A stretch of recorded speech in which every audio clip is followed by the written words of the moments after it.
was a total transformation. Leaving that pattern of behavior that he was in and creating a new one. I like what you did there. I like how you told his story.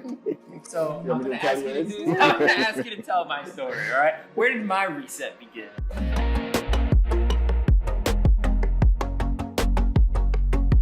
Greetings, everyone. Welcome back to Brothers Building Blocks Casual Conversation Series.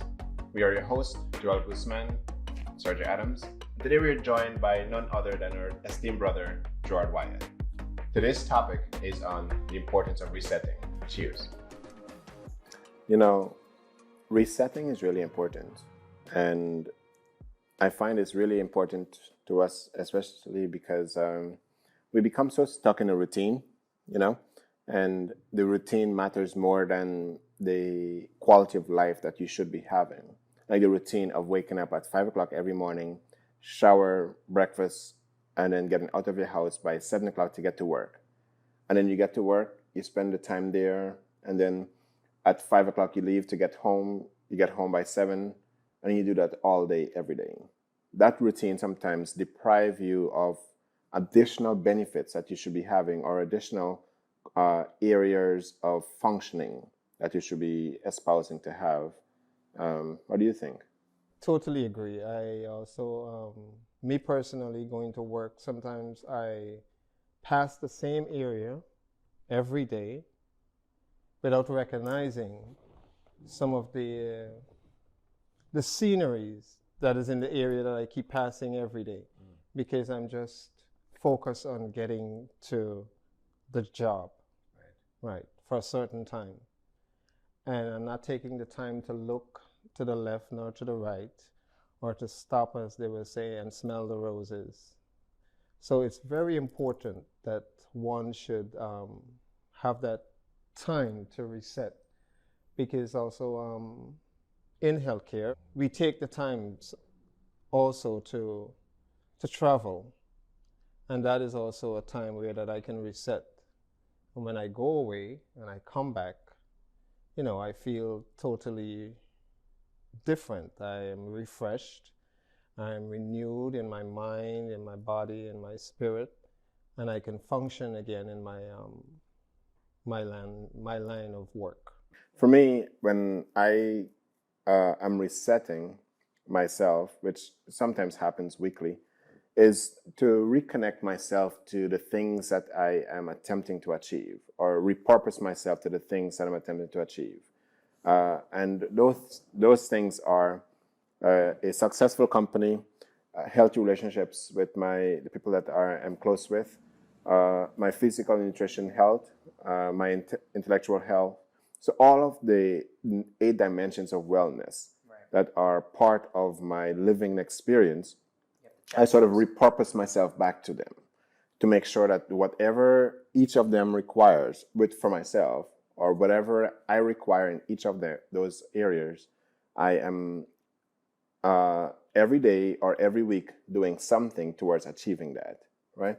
And sometimes it can be as simple as I didn't exercise for 2 weeks, so let me put exercise back into my agenda, right? Because I know the benefits of it.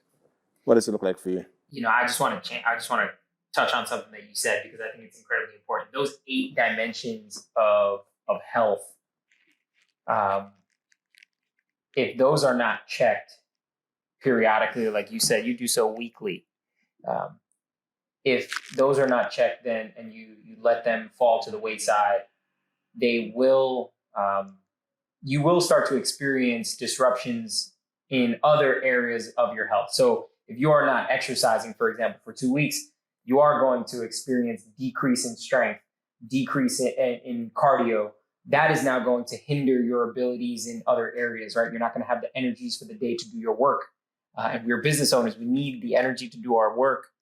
We need the energies to be able to help people, right? If there's an opportunity that presents itself in life where we are being called to service, if we don't have the areas of our health intact, then we are not going to be able to benefit ourselves and others around us. So I think that's a huge point that you made, and we can touch more on what those 8 dimensions of health are. But it's just important to note that managing yourself holistically is important.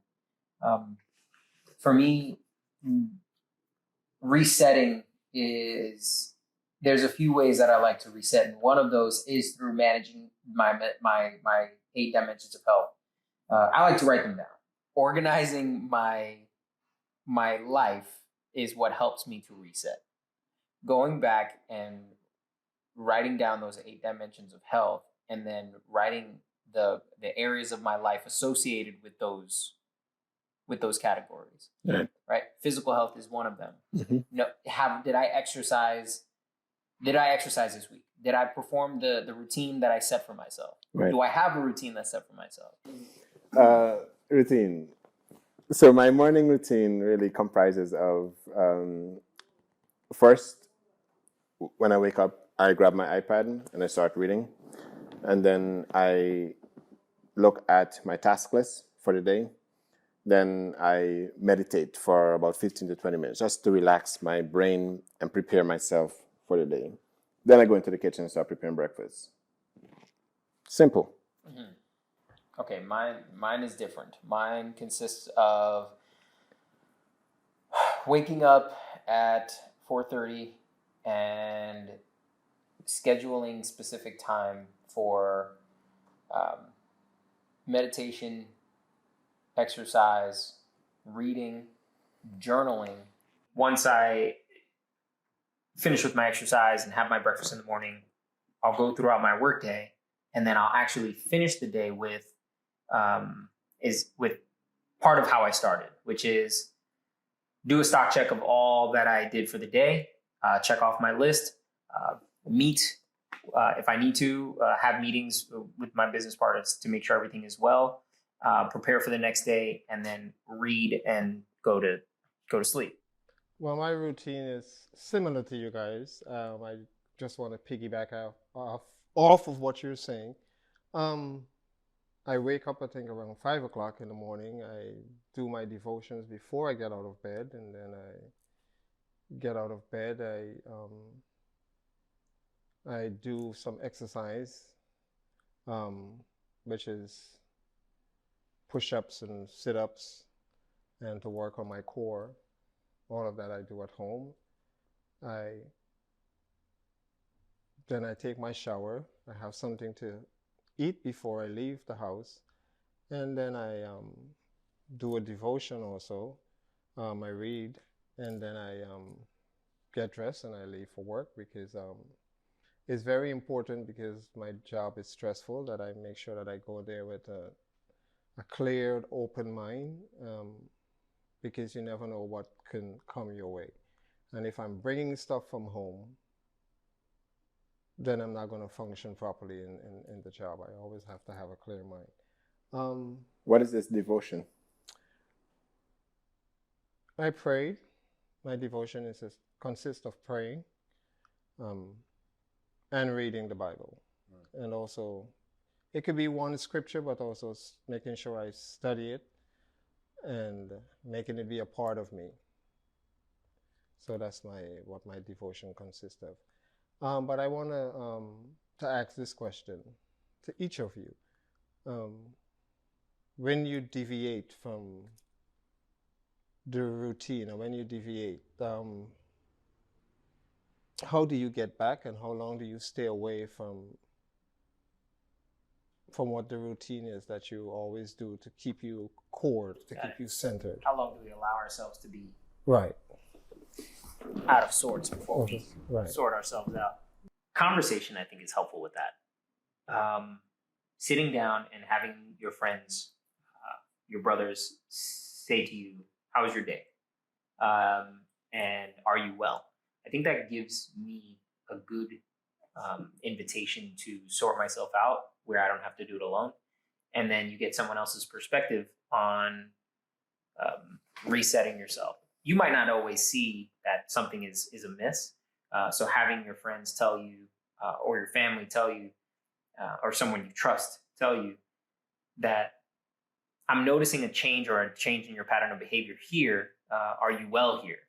I noticed you haven't exercised in the past week. Are you well here? And that allows you, that's an external stock check, if you will. where you can reset that way. And then another way for yourself is just journaling, and then reading the journal entries that you've added. Because if you're realizing a pattern of behavior that you are finding in your words, then that allows you to reset yourself and come back to where you were at a state of peace. Mm. Very interesting. So, which appeals to you most? You being resetted externally or intrinsically? I don't have a preference. They're both equally helpful. Again, there's times for the external engagement, the external reset. You might be so focused, or rather I'll be so focused on my work or on whatever tasks and goals I'm attempting to achieve, that I don't realize always that I'm taking energies and time away from certain categories of my dimensions of health. Right? Yeah. So they both work. For me, I don't think I stray away too far and for too long, because I conduct an evaluation every day, twice a day, and sometimes much more than twice a day. At the minimum is twice per day. And so I think the farthest or the longest I may stray away may be for a few hours, and that I may have lost sight on what my priorities are, and I may not necessarily be on my path. But the moment I conduct my evaluations, which, as I said, at minimum it happens twice per day, but at maximum, maybe 15 times per day, I may check in with myself. And so that will be captured very quickly, and then I'll be able to put myself back on what is the priority, or either of the day or for the week or for the month, whatever that is, and then just get back in. I think perhaps I may be over analytical or maybe overly present. Sometimes I may appear to me overly structured, but it works. It doesn't necessarily cause a challenge, but for me it's just an opportunity to ensure I'm going to achieve what I want, you know? And is this something that started before you went into the army, or this is something that started after? No. And has it changed over time, or has it always been this? No, I think mine started, at least that for me started when I grew up in Guyana, as you know. And as an only child, I did not necessarily have siblings to share the responsibility or task with. It was all on my shoulders. I considered myself the black sheep of the family, or at times the housewife of the family, because I cook, I clean, I wash, I scrub the floor. I did it all, you know? So to prevent myself from experiencing the whip of my mother, if I may have, wow, what was that? If I may have made a mistake, I'll be beaten. So to prevent that beaten experience, I always want to make sure I am achieving the task satisfactorily. So it was a heightened state of anxiety for me to overcome. And that anxiety was, what will I be beaten for today? Right? So how do I prevent myself from being beaten today? Mm-hmm. Okay, what are my tasks? I have to cook? Okay, fine. Whatever I prepare must be satisfactory. Oh, do I have to clean? Okay, what do I have to clean? All the areas? Good. So whenever I clean, from start to finish, everything must be just right dress, as we learned in the military. So I think it started there for me, and over time, it has become maybe more refined, because no longer is it about satisfying my mother, if you will, or pleasing her, but no, it's pleasing myself. Yeah. That's a good question, though. I don't think I have actually considered the history of where this started for me in some time. Good question.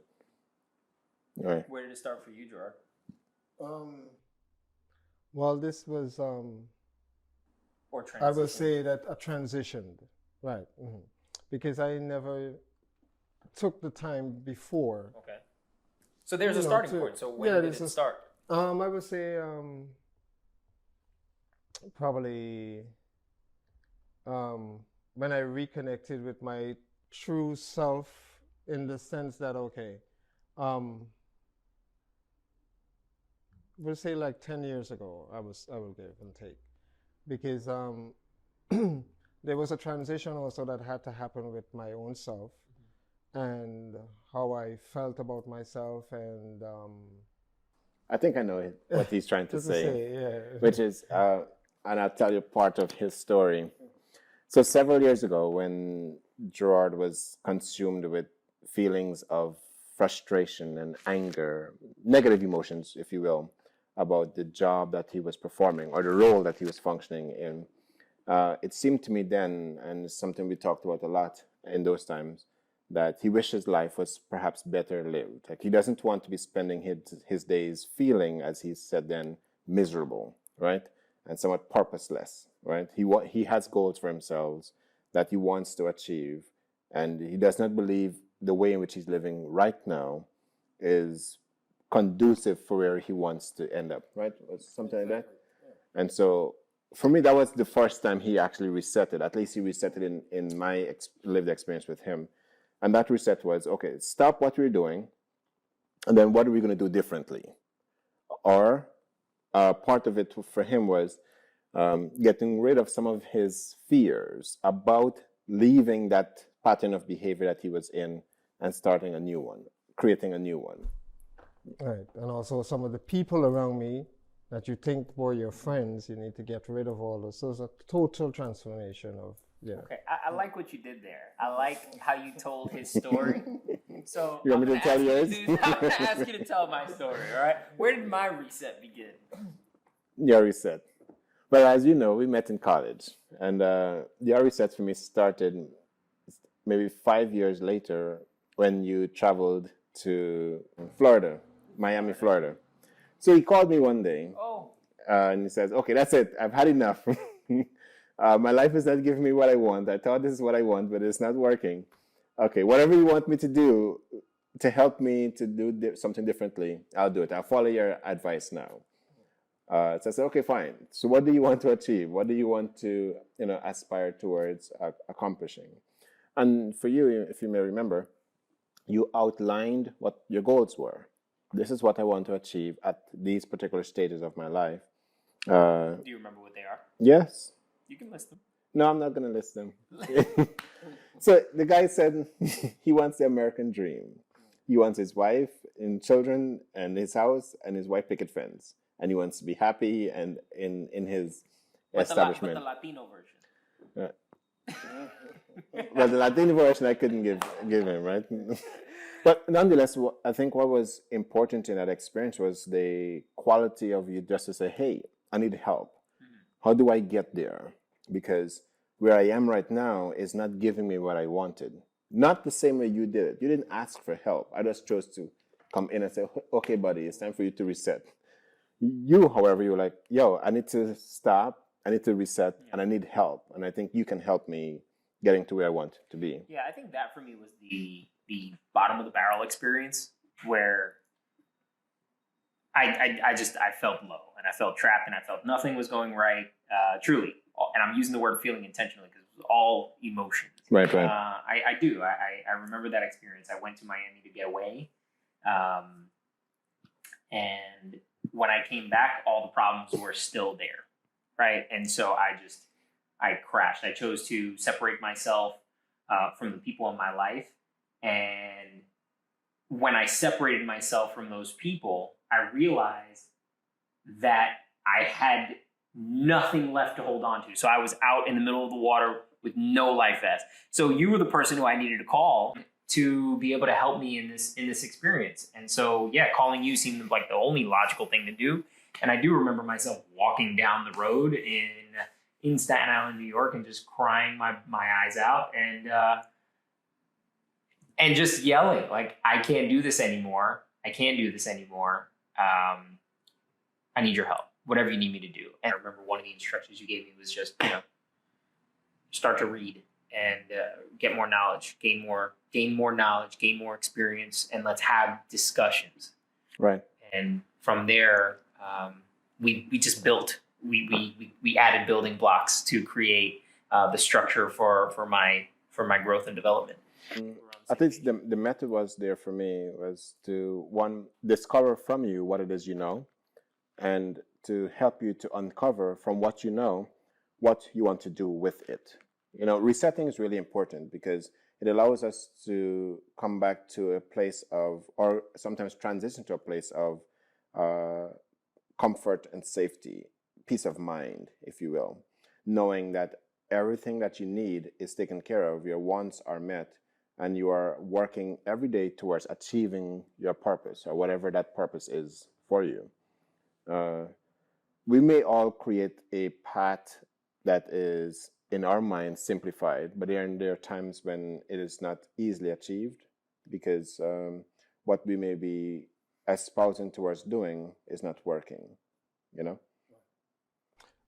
I would say this. It's very important for us to reset. And sometimes we may be, as in my case, you may be in a rut. You may be stuck somewhere. You know something needs to change.